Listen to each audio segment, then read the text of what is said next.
Hello everyone, ఈరోజు చామదుంపల పులుసు తయారీ విధానం చూసేద్దాం. ముందుగా చామదుంపలను అయితే కొంచెం ఉప్పు వేసుకొని ఈ విధంగా ఉడికించుకొని పక్కన పెట్టుకోవాలి. ఒక బాండీలో ఆయిల్ వేసి ఉల్లిపాయలు పచ్చిమిర్చి వేయించుకున్న తర్వాత అందులో టమాటా ముక్కలు కూడా వేసి అవి కూడా బాగా వేగిన తర్వాత అల్లం వెల్లుల్లి పేస్ట్, పసుపు, ఉప్పు వేసి బాగా వేయించుకోవాలి పచ్చివాసన పోయేంత వరకు.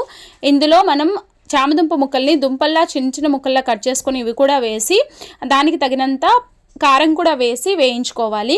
కారం కాస్త ఎక్కువగా వేసుకున్నా ఏం కాదు, ఇందులో పులుసు వేస్తాం కాబట్టి అక్కడికి ఆ టేస్ట్ సరిపోతుంది.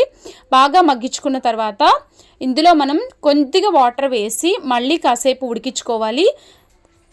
ఆ 2 మినిట్ ఉడికిన తర్వాత ఇందులో చింతపండు రసం కూడా వేసి బాగా ఉడకనివ్వాలి. మీ దగ్గర కర్రీ మసాలా ఉంటే అది కూడా వేసుకోండి. సో ఇప్పుడు నా దగ్గర ప్రజెంట్ లేదు కాబట్టి నేనైతే వేయలేదు. ఫైనల్గా ఈ విధంగా అయితే తయారైపోయింది. ఈ షార్ట్ నచ్చితే కనుక please to like, share and subscribe. Thank you so much for watching.